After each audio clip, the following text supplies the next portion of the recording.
Now from Times Square, here's what you need to know. All right, let's talk to America's favorite doctor about this headline here. Cases of whooping cough on the rise now? Yeah, so remember, it's not just viral respiratory infections we have to keep an eye on. This one is caused by a bacteria. New data out by the CDC. Let me take you through it. This year, there are at least 4,800 plus whooping cough cases reported. This is more than double at this time last year. This is spread person to person up to 2 weeks from the symptom onset. So that's the incubation period. The symptoms, we've all probably experienced it: congestion, prolonged high-pitched whooping cough sound. You hear it oftentimes in children.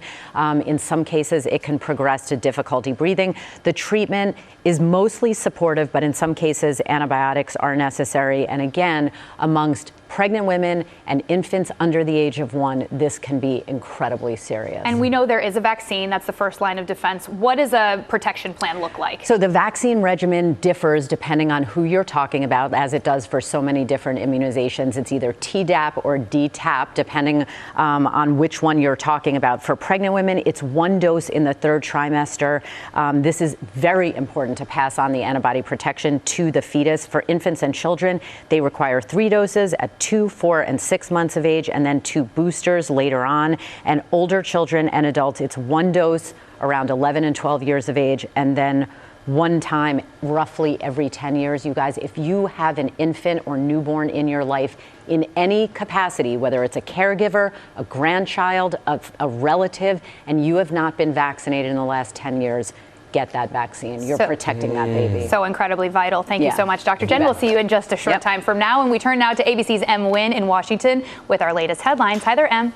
Hey there, Ariel. Good afternoon. And we begin with the war in Ukraine. President Biden giving Kyiv permission to strike inside Russia using American weapons. Defense leaders insist the weapons will only target Russian military sites. This marks a break from long-standing policy. For years, U.S. officials feared a strike on Russia with American arms could draw the U.S. into direct conflict with Russia. New York's governor wants to ban kids from using smartphones at school. Instead, so-called dumb phones would be allowed. Those are phones without internet access, so kids and parents could still text each other. The ban could go up for a vote next year. The IRS is expanding its free online tax filing program. The agency tested out Direct File in 12 states this year and said the launch was a success. Direct File will be available to taxpayers with certain simple federal returns in all 50 states and Washington, D.C. next year. Now to our Ginger Z with the latest on our weather.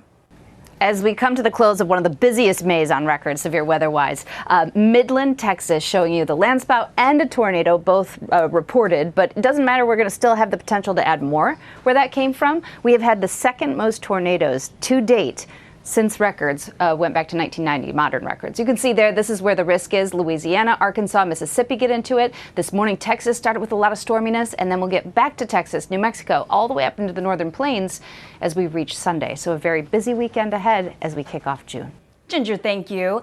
The Dallas Mavericks are heading to the NBA Finals. The Mavs blew out the Minnesota Timberwolves in Game 5 last night. Now the Mavs gear up to face the Boston Celtics. The NBA Finals tips off Thursday night at 8:30 Eastern Time. You, of course, can see all of the games right here on ABC. And speaking of winners, love this story. 12-year-old Ruhat Somah is the winner of the Scripps National Spelling Bee.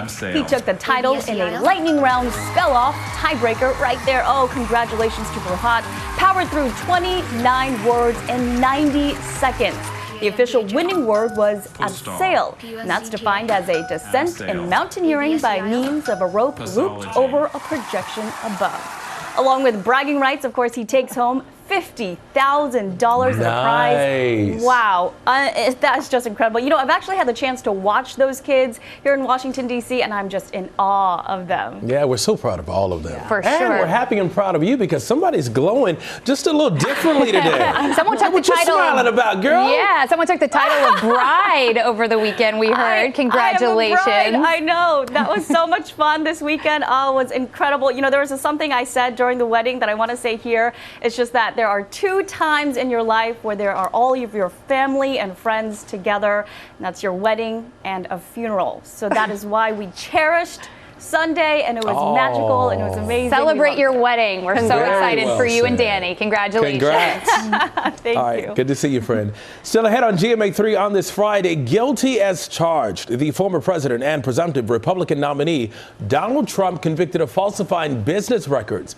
More on this case as our team outlines what's next. Plus, Texas Congresswoman Jasmine Crockett speaking out about her heated exchange on Capitol Hill. What she's saying about those tense moments. Welcome back to GMA3. The 45th president of the United States is now a convicted felon. Former President Donald Trump convicted in a Manhattan courtroom on 34 counts of falsifying business records. Joining us now is senior investigative correspondent Aaron Katursky and political director Rick Klein. Thank you both for joining us. A first-time TV event, having you both in the same studio at once, so we appreciate it. Aaron, we'll start with you. Dramatic moments inside the courtroom, obviously. And we talked about the shift in tone. We know that it was sort of a playful, jovial moment before the judge announced that the verdict had come in, and then all of a sudden it changed. Because he was ready to send the jury home. He had come out onto the bench, said, okay, in about 15 minutes, we're going to quit for the day. And Trump was laughing and joking with his attorney, Todd Blanche, who almost knocked his head on the table. He was keeled over laughing so hard. And then when the judge delayed his return to the bench and came back to say, actually, the jury has reached a verdict, the mood shifted entirely. Everyone became rigid and stone-faced and silent. The jury filed in just inches from Trump. They didn't look at him. And one by one by one, the four-person said guilty. It took about 2 minutes to read the verdict, and it was probably around count 4 when it set in for Donald Trump. That's when he shut his eyes and shook his head. So, Rick, how could this conviction affect Trump's ability to run for president? Yeah, DeMarco, this was a long trial, right? Went over 6 weeks. And it was striking to me to see the numbers that developed out of polls. Our 538 polling average had this actually get a little bit more of a race in Trump's favor over that 6 weeks. So despite all the embarrassing stuff that was out there, it actually seemed to help Trump, if anything. It hurt Joe Biden a little bit more since this was the main event. That said, there's some big reasons to think that this could be a major event. We had a poll out just a couple of weeks from Ipsos, our partners at Ipsos, that showed that just among Trump supporters, 20% of them said that they would be open to or settled on choosing another candidate if Trump is convicted. That's now happened. That's a reality. Whether everyone agrees with that, and of course that 20% is not the same as saying they're going to vote for Joe Biden, but it suggests that there are people for whom a felony conviction is a big deal. Period, full stop. But Aaron, when it comes to campaigning, there's a possibility by law that Trump could be prevented from traveling state to state. There is a possibility of confinement depending on, what the sentence is, sure. And Aaron, the sentencing is coming, as we know, July 11th, despite those 34 felony counts. These are considered low-level offenses here in New York. What's the possibility of prison time? That's a question everyone's asking. Ariel, I cannot wrap my head around the idea of a president of the United States actually going to prison. And most people who are convicted on felony falsification of business records do not serve prison time. And Trump is a first-time nonviolent offender. There's one small caveat, and that's the way the prosecution framed the case as a subversion of democracy. The records were falsified, prosecutors said, so Trump could cover up this scheme to corrupt the 2016 election by depriving voters of information about these lewd stories from his past. Maybe the district attorney, Alvin Bragg, will ask for an incarceratory sentence. We'll have to wait and see till July 11th, just days before he's set to claim the Republican nomination. He still has to sit in front of a parole board, and that's quite a scene for a former president of the United States. All right, so Rick, the Trump campaign has already started to capitalize off of this conviction, fundraising, calling him a political prisoner.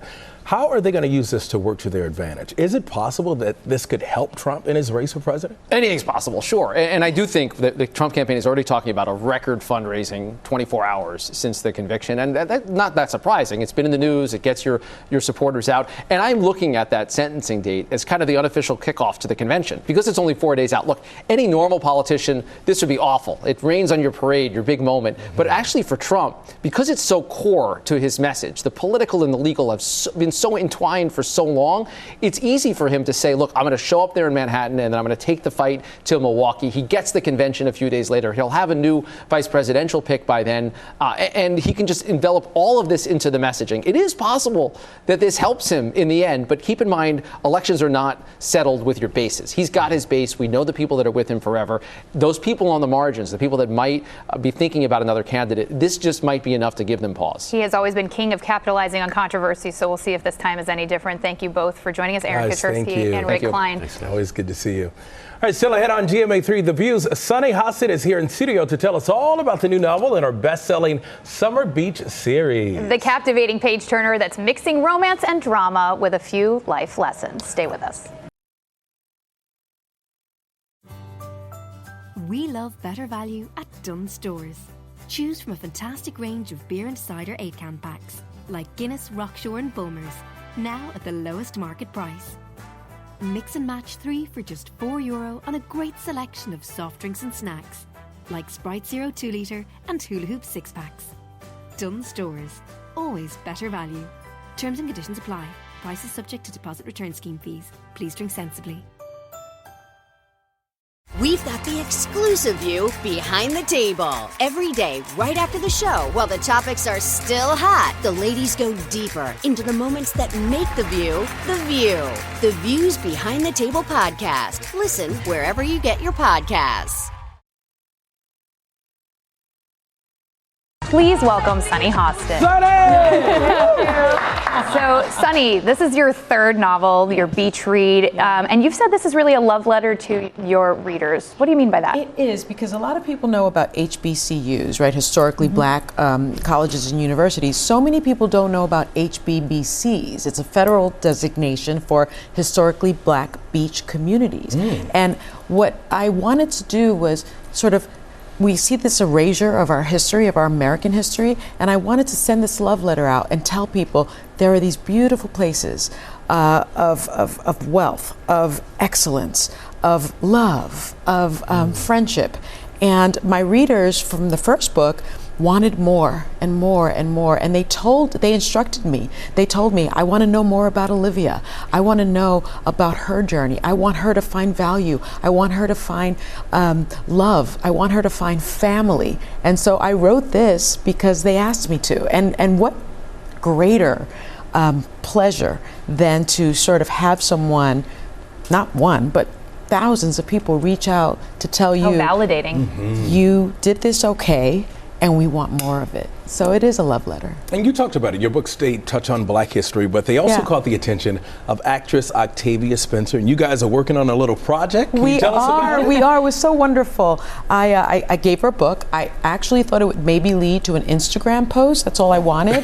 And after reading it, she called me and she said, you're going to get a lot of calls from people, but let me tell you why you should partner with me.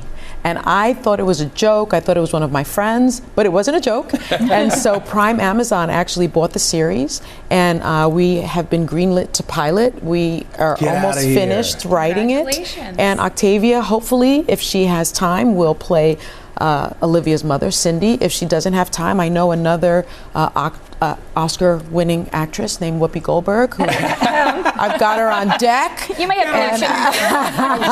and you've said there's a little bit of everything in this book, but what really drew you to the genre of beach reads? You know, I have always been a beach read fanatic. I love Ellen Hildebrand, and she unfortunately is like putting her bikini up. She says she's not going to write anymore and write these reads anymore, but it's a getaway. It's an elevated getaway. I mean, we have so much that we're dealing with in our world. Why not be able to escape? And for me, the perfect escape is a beach read. Well, it is wonderful to be able to escape into a beautiful book. Sunny Hostin, we appreciate your time. You can pick up Sunny's book, Summer on Highland Beach, everywhere where books are sold, or you can scan that QR code at the bottom of your screen to buy a copy. I think we're all big fans of Sunny. Sunny, thank you so much. All right, folks, we're back now with Dr. Jen talking about how the CDC has confirmed the second case of human H5 bird flu in Michigan. Should we be concerned? That's the question. Well, listen, I think anyone who remembers back just 4 years to 2020 really should be answering, of course we should be paying attention to this. There's a big difference between being vigilant and paying attention and panicking.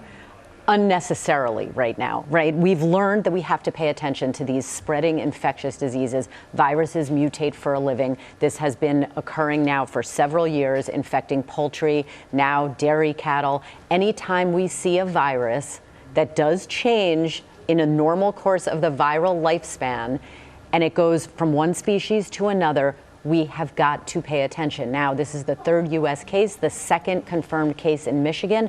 The more you look for something in medicine and public health, the more you will find it. This person does have respiratory symptoms, but is being treated and managed and isolating at home, not hospitalized. But again, I think we cannot put our heads in the sand. The CDC is not doing that. The FDA is not doing that, and the USDA is not doing that, nor is the World Health Organization. Yeah, important to point out, these were also farm workers who had direct contact with exposed cows. That's right. But there is reason to be hopeful or for comfort here. Yeah, and listen, we've been in touch with very high-level officials from the CDC. We've spoken to the CDC director about this. She was a guest on GMA3. She said the following. Number one, we have a treatment. We have an antiviral medication that's effective against this strain of bird flu. Number two, it has not shown any mutation yet. Number three, we have a vaccine in the national stockpile, and we have the ability to ramp that up very quickly if need be. Right now, the overall risk to the general population remains low, quote unquote. Good to know you're on top of it. Thank you, Doc. You bet. We're back in a moment. Stay with us. Forensic neuropsychologist Katie Spreaker, now working for Zach Adams' family, has spent nearly a year studying his case file, watching the trial testimony, tracking down and interviewing witnesses. But the person she most wanted to talk to was the man many say sealed Adams' fate, Jason Autry. When you went to see Jason, what does he tell you? Tells me he made the whole thing up. Took the phone records and the case file and put together what he did that day to craft a story that fits in with the evidence that exists and cannot be changed. That's the worst I've ever felt in my life, coming back, knowing that you just lied and put an innocent man in prison. But it's important to remember that one way or another, Jason Autry is an admitted liar. And prosecutors argue that Autry's recantation should not get Zach Adams a new trial, saying Mr. Autry's credibility was thoroughly impeached during cross-examination at trial and that the jury was aware of inconsistencies in his testimony. They also contend that Autry's testimony was vetted and corroborated. What a fascinating story. Welcome back to What You Need to Know here on GMA3. We'll all be watching this tonight. That's because our very own Eva Pilgrim with new developments on the high-profile Holly Bobo murder case. A deadly screen premieres in tonight's 2020, and you can stream it tomorrow on Hulu. We will all be glued to the TV for that. Is so good. She's good with these stories. Crime stories. She is. She excels there. Yep. And you obviously excel in the medicine space for us, and we appreciate that. Your prescription for wellness, Dr. Jen. Has to do with some natural tips for people dealing with the chronic pain of arthritis. Now, remember what arthritis is. It's pretty much a deterioration of a joint capsule, so you get a lot of friction between potentially bone on bone. But you have to manage that pain. And so here are some ways to do that. Gently stretching in a full range of motion, because remember, the pain in one joint can affect your muscles in and around that joint. Using good posture is always important. It can also help alleviate some of that discomfort. Doing a balancing your activity with rest is really, really important, because you do want to stay mobile, but you don't want to overdo it. And then relaxation therapy or acupuncture, these kind of complementary therapies, maybe cold plunge therapy or taking cold baths. We've seen you do that. Yes. Really good for generalized inflammation. You're having me sit up straighter. Me too. All of a sudden, my posture improved. Back to rest. 6 hours or 8 hours? You know what? You just need to rest your body anytime you're doing physical activity. So that's why even elite athletes, they will take a mandatory day off. Most of us are not elite athletes, but you do want to move your body every single day. It needs that, even with arthritis. Yes, it makes it more challenging to do so, but it will help with those feel-good neuroendorphins that will kind of help counteract that pain. Recovery is everything. Yeah, it sure all right, is. thank you. And folks, we would love to hear from you. So hit us up on Instagram with all of your medical questions for Dr. Jen at ABC GMA3. Congresswoman Jasmine Crockett, fresh off that fiery exchange on Capitol Hill, what she's saying about her recent clash with fellow lawmaker Marjorie Taylor Greene. And it's Faith Friday, and we are talking to a pastor who wants you to grab hold of your life, the steps she's sharing to help you heal from hurt and transform your worldview when we come back.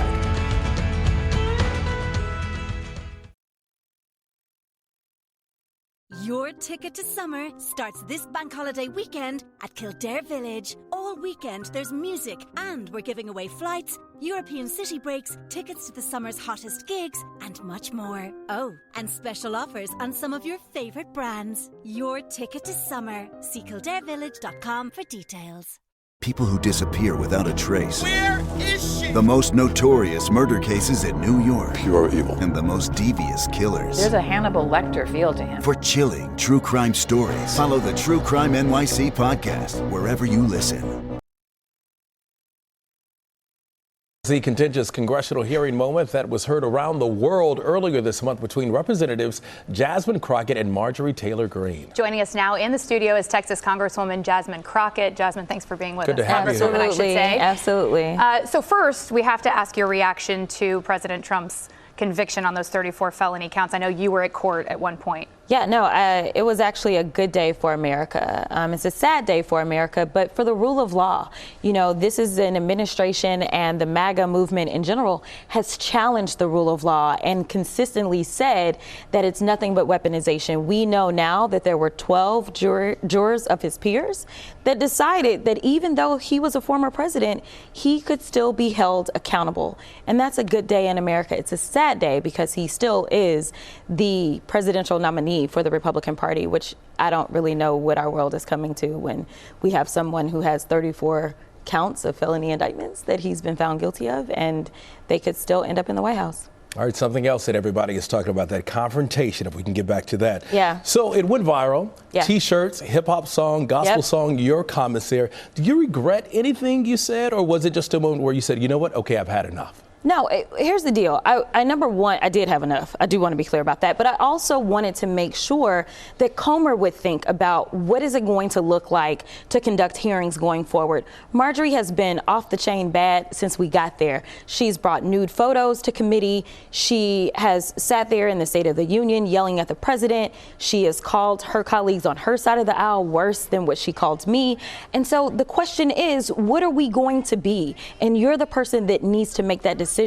Now, you know, I decided to do it in a very creative way, but I wanted to make a point, and I think that I made that point to the chairman. I don't think that Marjorie will ever learn her lesson, though. Have you seen her, spoken to her? I have not seen her. She actually did not show up to committee after that. So we had committee that following Tuesday. She did not come, and I hadn't seen her on the floor. Do you think this speaks to a bigger problem on Capitol Hill and really the discourse in our country at this point? Absolutely. I think it does, you know, and I do want to point back. I know that this is the one that went viral, but we know that McCarthy, who was speaker at the time, almost got into a physical altercation with a colleague of his. We also know that there was almost the physical altercation over on the Senate side. But at the core of everything that we see, there's always someone from the MAGA brand that is initiating this. And what we need to decide is this who we want to be? And in my opinion, if you are sitting in this country, you should say, no, that's not what I want. What I want is people that go to D.C. and take it seriously, that we have invested our votes in them, and we believe that they are going to come up with policies that are going to better our lives. And we demand that they do that. And if they want to go and play games and act like politicians that are going to, I don't know, WWE, then maybe we will elect new people. I know you've said we need to move on from this moment and go higher, but your campaign is capitalizing on this moment. We are. Listen, here's the deal. How do you square that? So I don't know that I've ever said that we need to go higher. What I know that I've done is we need to be better than this moment. We absolutely need to be better than this moment.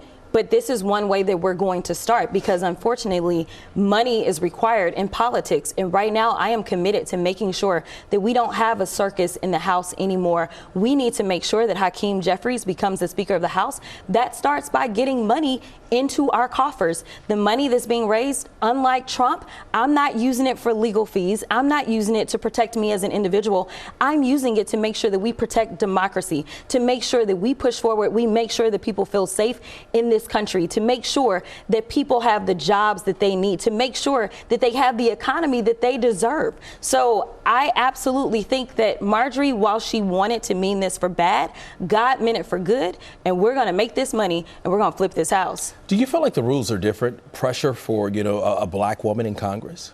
feel like or no? That's just the life, unfortunately. We know that even when we look at our vice president, who I love and adore, the rules on our vice president have been nothing like any vice president before her. And it's coming from every single side. It's not just coming from, MAGA or Republicans or any specific demographic of people. Everyone is holding her to a higher standard.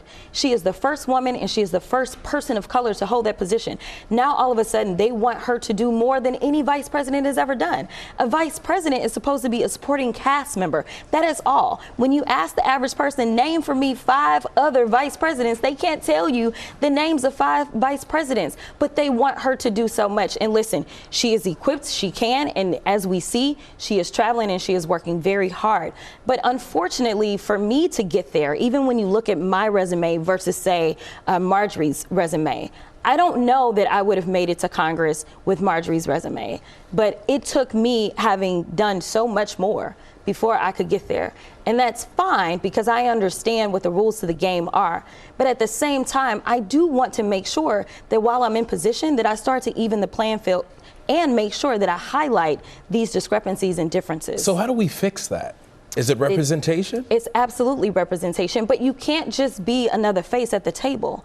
One of the clips that we didn't see because we did the dramatic clip, but there was another clip that went semi-viral right after that at the hearing that Marjorie didn't show up to. And it was about DEI because my colleagues were challenging that if we do DEI, then that means that we're not getting what we're supposed to have. They basically were saying, if you're diverse, then you don't get qualified. And the idea that you can't be diverse and qualified is absolutely astounding to me. And so I wanted to highlight that in that hearing. We know that Project 2025, one of the things that they're leaning in on is they're saying, you know what, we need to get rid of diversity. We also need to make sure that we have loyalists that are coming in. This is not what America was founded on. These people say they love the Constitution, but it seems like they've never, ever visited it. One quick ask for you, since we've got you here. What do you think President Biden needs to do to pull ahead in this polling? It's pretty tight between him and Trump. Listen, I know that everybody, especially in the media, we love the polls. I get it, right?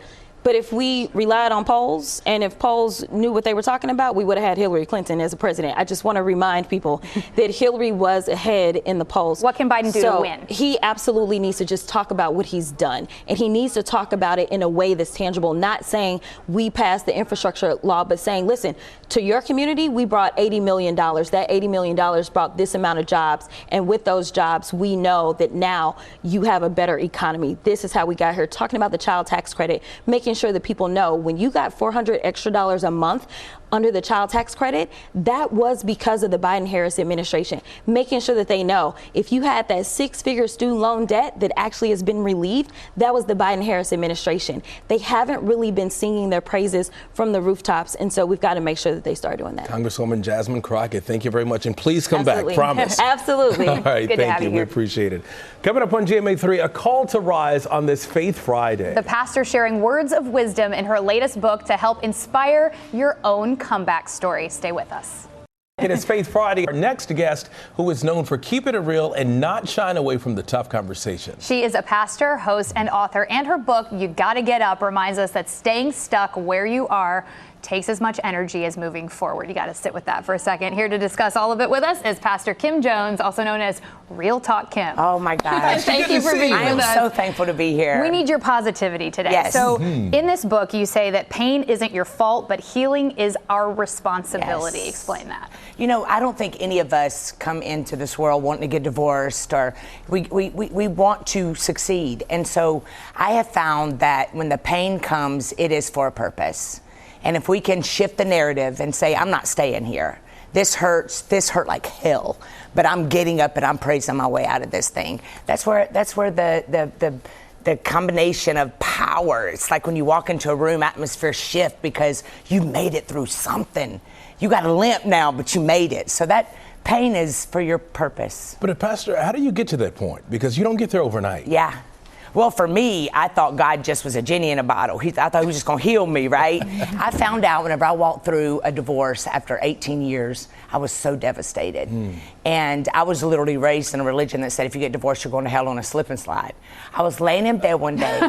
I was literally laying in bed one night, and I heard I was like, God, take this pain away. And I literally heard, I can't take it away. You got to get up and walk away. You got to own it. And at that very moment, I realized, ain't nobody coming to get me. I've been mad my whole life. I've been a victim in my own story, everybody else's fault. And one night, it was just like it clicked.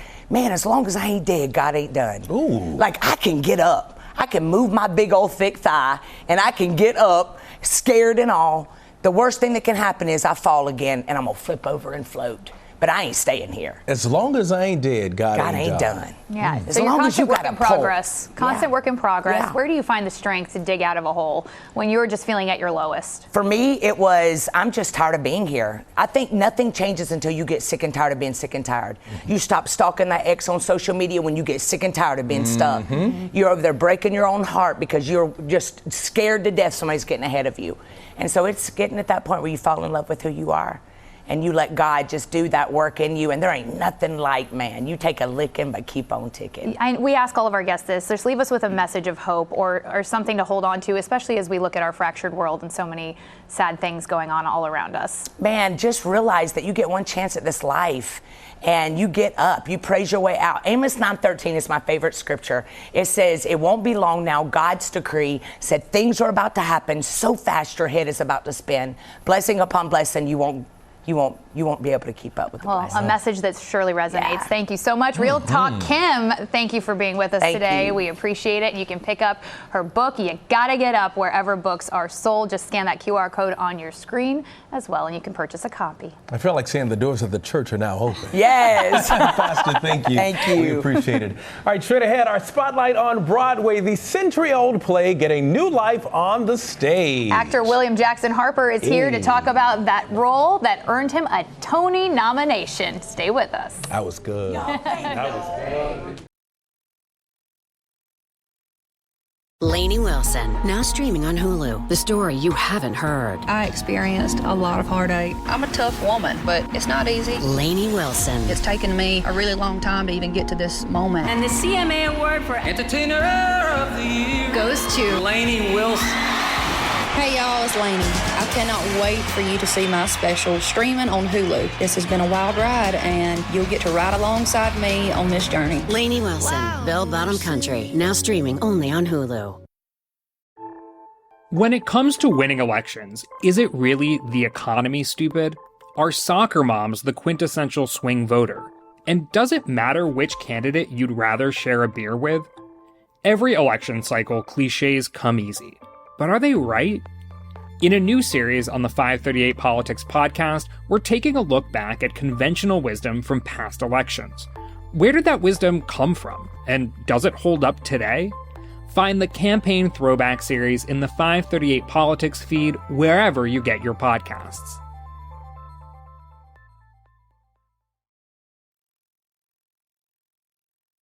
Welcome back. The hit revival of Broadway's Uncle Vanya. It's a play about a rural family whose lives are upended after unexpected events. It boasts an all-star cast, including the likes of Steve Carell, Alfred Molina, and our very next guest, who is now a Tony nominee, by the way, for Best Performance by an Actor in a Leading Role in a Play. Please help us welcome to the studio, William Jackson Harper.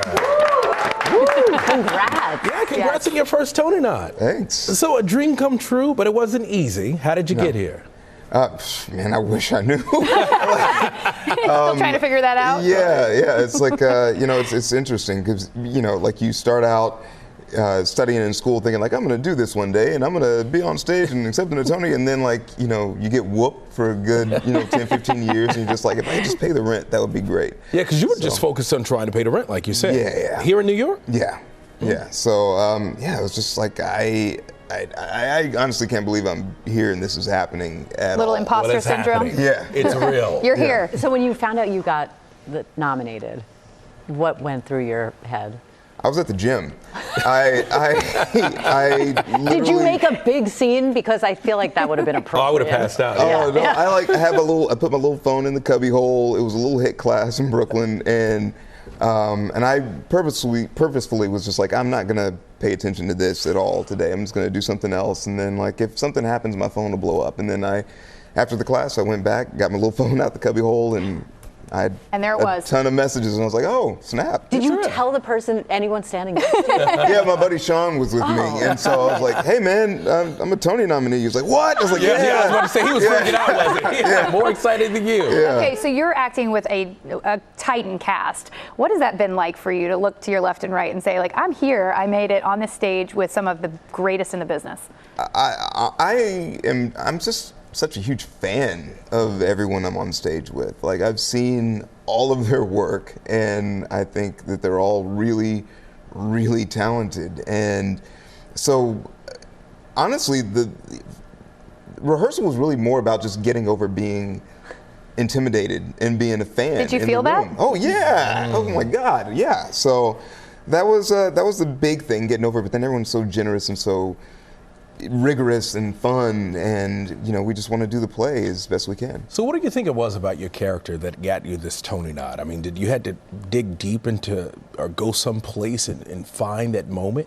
I really don't know. I mean, like, I try to be honest all the time in the work that I'm doing, and playing the part that I have rather than the one that I wish I had. So it's like whatever's on the page is what I'm trying to do, and trying to do that as faithfully as I can. And so I really don't know.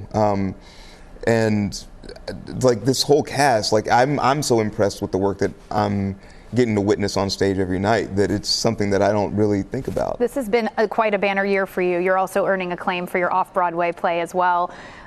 What's the difference for you when you go on Broadway, off Broadway, and what really draws you in?